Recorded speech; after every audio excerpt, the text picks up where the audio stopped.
Olá, muito boa noite. Hoje mais um vídeo, mais um episódio da nossa oficina sistêmica de relacionamentos. E como é desafiador um relacionamento, né? Quanto mais a gente estuda, quanto mais a gente fala, mais conteúdo. Mas eu espero que vocês não se assustem, porque tudo isso é uma oportunidade para quê? Para que a gente possa crescer, para que a gente vá tirando essas cascas de cebola que existe aí dentro da nossa psique e vai limpando crenças, limitações, para realmente a gente ficar somente com aquilo que nos serve. Hoje o assunto também é um assunto interessante e é um assunto um pouco é pesado, porque nós não temos costume de falar de algumas coisas. De verdade, o que mais atrapalha a nossa vida são os segredos, são os assuntos que causam dor, que ninguém entende, que se esconde. Isso é o que traz mais sofrimento na nossa vida. Aquilo que nós não temos costume de falar, aquilo que nós colocamos crenças limitantes em cima, os achismos, tudo aquilo que é tabu. Esses tabus, eles criam realmente muita dificuldade em cima deles que a gente acaba se perdendo, né, e trazendo mais desarmonia, mais tristeza do que felicidade. Então, o tema hoje é assim: só o amor não se sustenta. Por que só o amor não se sustenta? Porque de verdade, eh, amar a pessoa, né, gostar de uma pessoa não é suficiente para que a gente viva uma vida feliz ao lado dela. Até porque, oh Jesus, até porque nós somos diferentes. Vivemos aqui de formas diferentes, temos pensamentos diferentes, criações diferentes, traumas diferentes. Então, isso já é um bom sinal de que a gente vai, em algum momento, precisar tomar algumas decisões, mudar de comportamento, mudar o meio do caminho.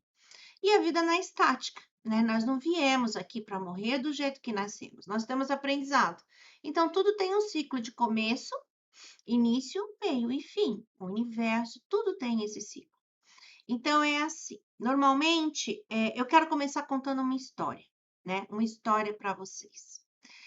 Havia lá um rapaz chamado Narusdim, e Narusdim passou então por um supermercado, desses mercados tradicionais, com muitas frutas, com muitas verduras, com muitos condimentos, e ele resolveu então provar um fruto que ele achou muito lindo.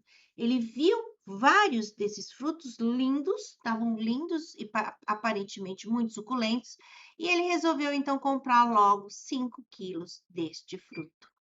E sentou então debaixo de uma árvore, num calor escaldante, e começou a comer esse fruto, né, vermelho. E conforme ele comia, ele sentia o calor aumentando e seu rosto ia ficando vermelho, quente, né? E ele não sabia mais o que fazer, mas ele continuava comendo. Até que uma pessoa passa e fala para ele: escuta, por que que você está comendo pimenta? Com este calor escaldante, você vai morrer. Aí ele diz o seguinte: eu não estou comendo a pimenta, eu estou comendo o investimento que eu fiz aqui. E aí é que entra a nossa reflexão com relação aos relacionamentos. Nós não comemos, não vivemos o nosso relacionamento por ele mesmo, pelo relacionamento, mas pelo investimento que nós colocamos neste relacionamento, os anos de namoro, o que construímos junto, os nossos sonhos, as nossas esperanças, e a gente vive em relacionamentos pelo preço que ele nos custou. Só que quanto mais nós ficamos neste relacionamento, mais tempo ele nos custará. E é um tempo de vida. Isso é muito importante. Então, falando um pouquinho lá de psicanálise, tem uma história, né? de Eros e Thanatos. Eu não sei se é Thanatos ou Thanatos. As pessoas falam os nomes iguais. Então, Eros é o deus do amor, né? O nosso Cupido. E Thanatos é o deus da morte. Os dois têm flechas que flecham as pessoas. Então, diz que Eros estava muito cansado, né? Cupido estava muito cansado e resolveu entrar numa caverna para descansar e acabou dormindo.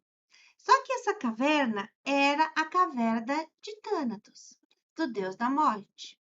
E ele dormiu, as suas ogivas então caíram, porque ele dormiu. No amanhecer, quando ele tinha que sair, ele tinha várias ogivas ali, e no escuro ele foi tateando e ele pegou essas flechas, né? E essas flechas, então, foram guardadas junto com as de Hero, elas se misturaram. Então, eles falam que quando a gente é flechado pelo Cupido, a gente não sabe se a gente está sendo flechado pela ogiva, pela flecha da vida, que é do amor, ou se pela flecha da morte. Porque tem relacionamentos que nós entramos que ele vive em energia de morte.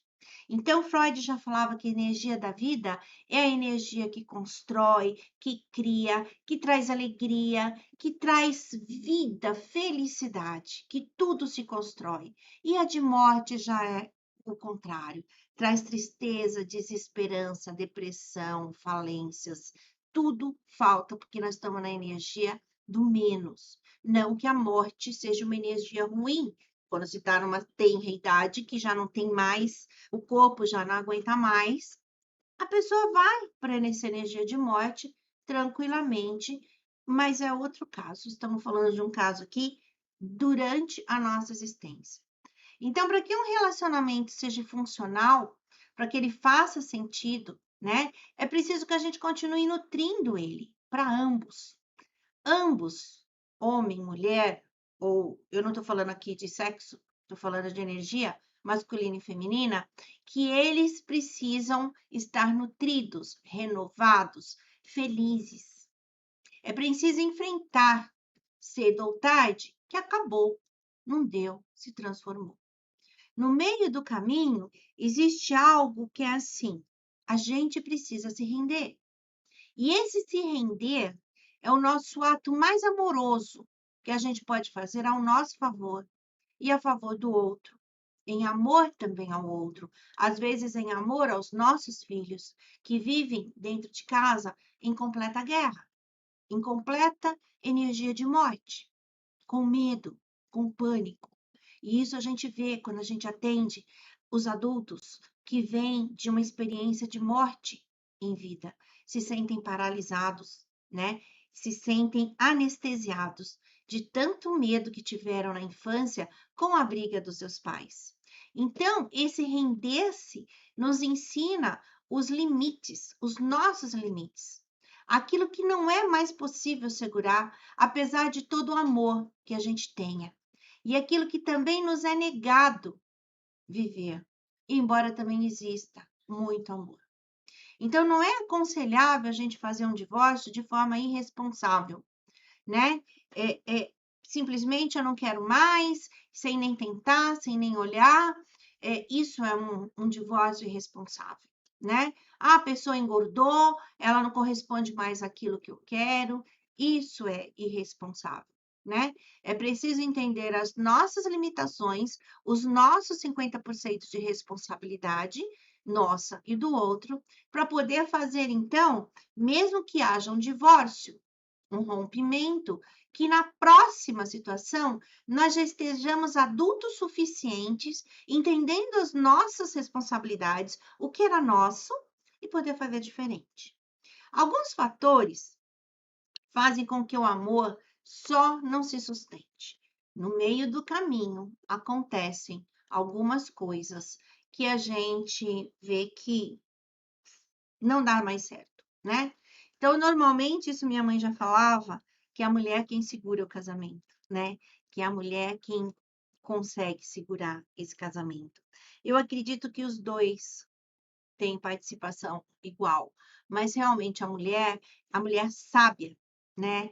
Ela sabe muito bem como administrar as coisas. O duro é que nós, mulheres, chegamos muito doentes também no casamento, né? Chegamos muito infelizes, muito querendo uma coisa que não existe, e os nossos 50% de responsabilidade a gente não consegue fazer, porque o homem foi biologicamente nutrido para ser cuidado, né? Ele vai para a rua, ele vai trazer o sustento, isso biologicamente. Hoje a coisa está um pouco invertida, mas esse equilíbrio, a mulher tem um pouco mais de condições de segurar. Tanto é que a mulher consegue sair de um relacionamento e ficar alguns anos sem outra pessoa. E o homem sai de um relacionamento hoje e rapidamente ele vai para outro, porque o homem precisa desse cuidado, né? Então, algumas coisas acontecem no meio do caminho desse relacionamento, né? O talento ou a missão pessoal das pessoas, de algum deles, ou do homem ou da mulher, fica mais forte. Então, por exemplo, eu tenho um talento e eu preciso ir para outro país trabalhar. Surgiu uma oportunidade. E não é um projeto da outra pessoa ir junto, sair do seu país. E não quer. Então, isso é um desafio. E também uma missão pessoal. Eu lembro, não sei se vai ser verdadeiro o que eu estou falando ou não, mas eu lembro que a monja Coen se tornou monja depois de uma separação, né? Então, ela tinha lá uma missão pessoal. Talvez isso não combinasse com ela estar casada, né? Estilos afetivos conflitantes, então as pessoas têm um padrão de relacionamento que só é manifestado depois desse casamento. Né? De formas de transar, de formas de ter relações, de amores, e aí um dos outros não vão aceitar. Os vínculos anteriores também enfraquecem os relacionamentos atuais, porque se eu venho de um casamento anterior e eu quero trazer esse casamento para essa relação atual, isso também vai gerar um conflito, né? Fatos sobre o meu parceiro que eu ainda não conheço, ou sobre a minha parceira. Então, eu entro no relacionamento e não conheço um vício, algo muito profundo que ele tenha ou que ela tenha, isso também enfraquece o relacionamento, né? Emaranhados sistêmicos e padrões anteriores, padrões mesmo familiares, emaranhados, a lealdades, o pai, a mãe, isso também é muito desafiador, né? E, em geral, não é por falta de amor que as pessoas se separam, mas por falta de bem-estar, por falta de nutrição, devido a essas características que mudam durante o tempo, que mudam durante a vida. E exatamente por não ter, lembra que eu falei ontem, não ter sido combinado antes, não ter sido acordado antes. Então, a pessoa é pega de surpresa. A pessoa nunca fez exercício físico e, de repente, ela vira uma maratonista e você tem que acompanhar ela. É um desafio que precisa ser combinado novamente e equilibrado, porque eu não estava sabendo disso. Então, tudo isso é muito importante. Agora, existe nos relacionamentos algo que são as provas existenciais. São desafios que vêm na nossa vida, e aí pode ser sistêmico, ou do meu sistema, ou do sistema do parceiro ou da parceira, que quando eles são superados, eles unem e fortalecem esses vínculos para o resto da vida. Então, esses vínculos são como que testados ali. É algo que o casal vem para passar. Se eles conseguem passar, eles estão conectados com muito mais força. Mesmo que não fiquem mais juntos, mas existe um vínculo de amor e de carinho. Porque o amor, você não quem ama, não precisa estar grudado. Quem ama, ama e quer o outro feliz, mesmo que não seja junto com você. E isso é muito verdadeiro. O amor é respeito, é admiração. E às vezes essa pessoa tem algo que para você não dá, não é possível. Mas nem por isso você deixa de amar. Essa é a vitória do amor, entendeu? Então, quais são essas provas existenciais? Quando existe um aborto espontâneo, logo, principalmente no primeiro filho, né? Essa mãe fica destruída, essa mãe fica muito mal. Então, o papel desse pai, a postura desse pai, a dor da perda desse filho é muito forte. Então, aí já vem uma prova de como os dois vão caminhar, como vai ficar. O nascimento de um filho com uma deficiência ou com uma doença grave. Esse também é uma prova existencial desse relacionamento e uma oportunidade desse casal se unir. Tem coisa mais linda, mas mais triste também, do que ver um filho terminal e o pai e a mãe, cada um segurando na mão desses filhos, ali, amando a vida daquela criança até o final. Só que a maioria não faz isso. A maioria não tem estrutura para ver a morte ou a doença de um filho. O que é muito grave também, que vem testando, é a ruína ou a fortuna inesperada. Ou você perde tudo, ou você ganha muito. Isso muda o padrão vibratório desse casal. Muito desafios, porque a fortuna também é muito prejudicial, tanto quanto a ruína, porque a fortuna leva um deles para um lugar muito grande, para um lugar de poder. E é um desafio se manter unido, pensando nos mesmos objetivos, com muita tentação que entra no meio do caminho. E a ruína, porque também vai para um padrão vibratório diferente, porque assim, tanto a tristeza quanto a alegria, demais, elas vibram na mesma sintonia. Então, você vai num time de futebol, você vai assistir um time de futebol, tem muita alegria, mas é uma alegria de confusão.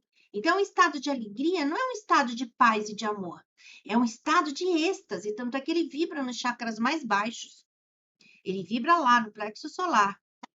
Então, é uma energia difícil de lidar quando tem também muito dinheiro ou pouco dinheiro.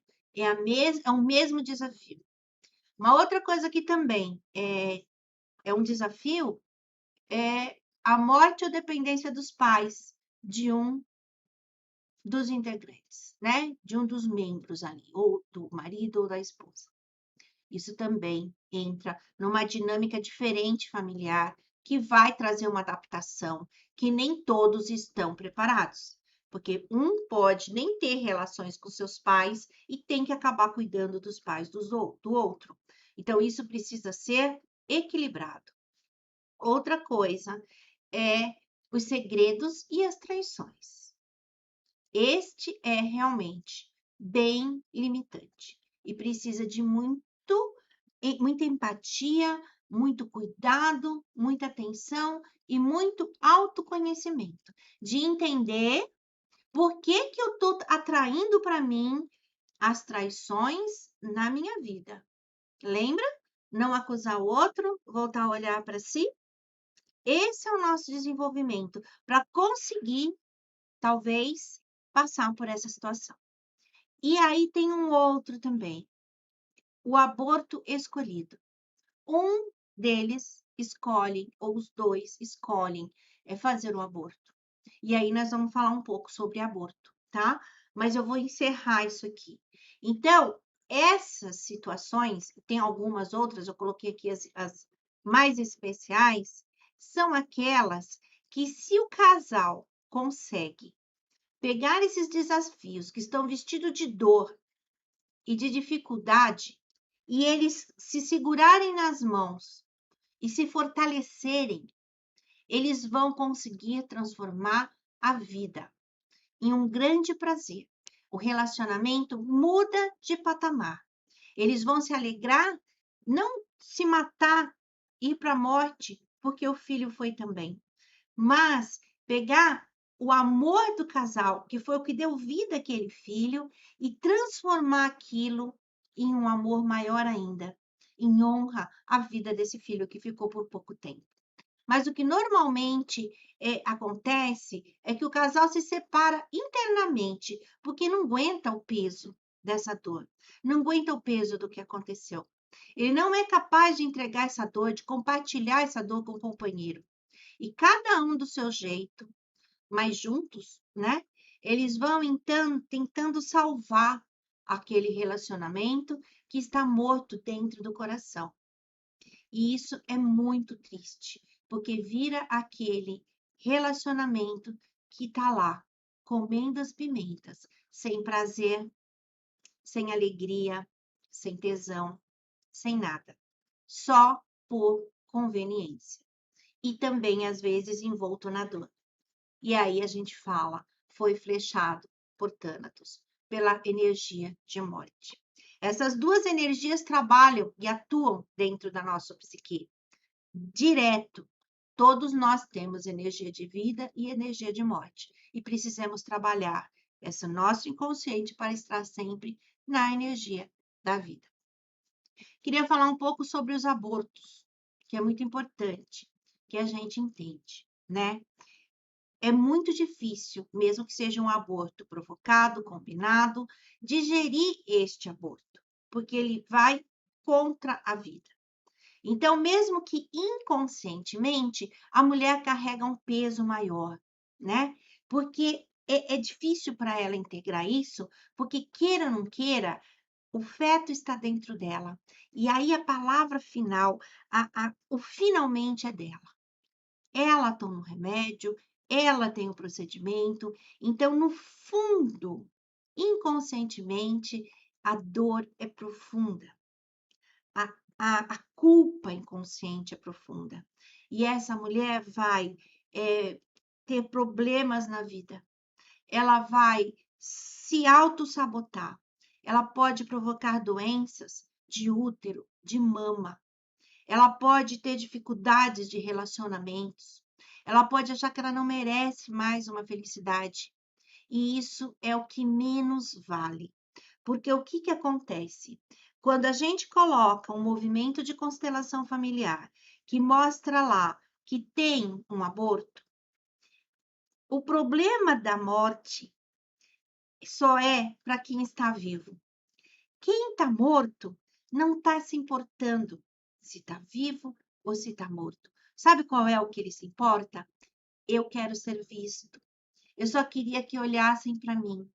Eu só queria que me incluíssem no meio do sistema. E é o que mais acontece, os abortos são segredos, segredos da mãe. Às vezes a mãe não conta para ninguém que fez um aborto, porque aquilo é pesado para ela. E isso não serve nem para ela, nem para a alma dessa criança.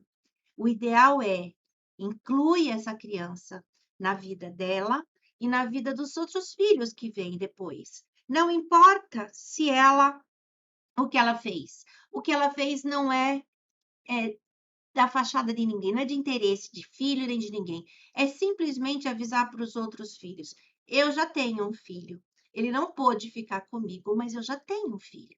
Então, o primeiro filho não é o primeiro filho. O primeiro filho é o segundo filho. E ele sabe disso. A alma dele sabe disso. E isso traz problemas para o filho e para a família inteira. Então, se sentir amado e incluído é o que eles querem. Simplesmente isso. Eles estão de acordo com a vida deles. Um segundo de vida para uma alma já vale, porque não existe tempo e espaço. Isso fomos nós quem criamos aqui no mundo de matéria. Então, mãe, ou alguém que esteja me ouvindo, ou alguém que acha que esse vídeo pode ajudar alguma mulher, muitas não vivem feliz, não têm relacionamento feliz, não têm sexualidade feliz, porque estão presas nessa dor, nessa culpa. E não precisa, ok? Não precisa. O filho está ali só querendo ser visto. Então, não faz nenhum sentido. Abra as portas para todos os relacionamentos, abra as portas para essa alma que está sedenta por amor e deixem de se culpar, tanto o homem quanto a mulher. Mas acontece que o homem também sente, Só que a mulher sente muito mais, muito mais. Então, o que acontece com o relacionamento depois dessas desses desafios que aparecem na vida, né? É segurar um na mão do outro, sabe? Nós deparamos sim com fatos muito dolorosos na nossa vida, mas estamos aqui juntos, choramos juntos, sorrimos juntos e recomeçamos juntos. Apesar dos pesares, estamos aqui. É isso que dá força, é isso que conforta, é isso que traz bem-estar ao relacionamento. E é esse grande segredo das poucas pessoas que conseguem, embora você fala, nossa, tem filho deficiente, sabe, eu vou esquecer o nome do rapaz agora, ele ficou no lugar do Luciano Huck. Vocês falem o nome dele aqui para mim, se vocês souberem depois, no vídeo. Ele tem um filho deficiente, né, que é autista, e que ele lida com esse filho de maneira muito linda. Então, você vê a fortaleza que é o sistema familiar dele. Quando a gente consegue transformar aquilo que vem de negativo em positivo, ficamos invencíveis. Então, eu acho que o assunto de hoje é engraçado, porque são assuntos polêmicos, né? São assuntos que as pessoas não gostam de conversar, porque normalmente a gente vive se escondendo das coisas, mas quando a gente coloca claro, a gente percebe que tem um outro jeito de olhar, tem um outro jeito de amar, tem um outro jeito de viver feliz, combinando a forma como vai ser o seu relacionamento, mas você precisa se abrir, você precisa acreditar, você precisa confiar. Abrir as portas para ter um relacionamento saudável, seja ele do jeito que for, mas ele tem que ser saudável para você e para o seu parceiro ou sua parceira. E o resto, deleta, tá tudo bem. Eu agradeço de coração por mais esse dia. O assunto realmente foi bem interessante. Espero que tenham gostado, que sirva para vocês e a gente volta amanhã, ok? Beijos, fiquem com Deus, até a próxima.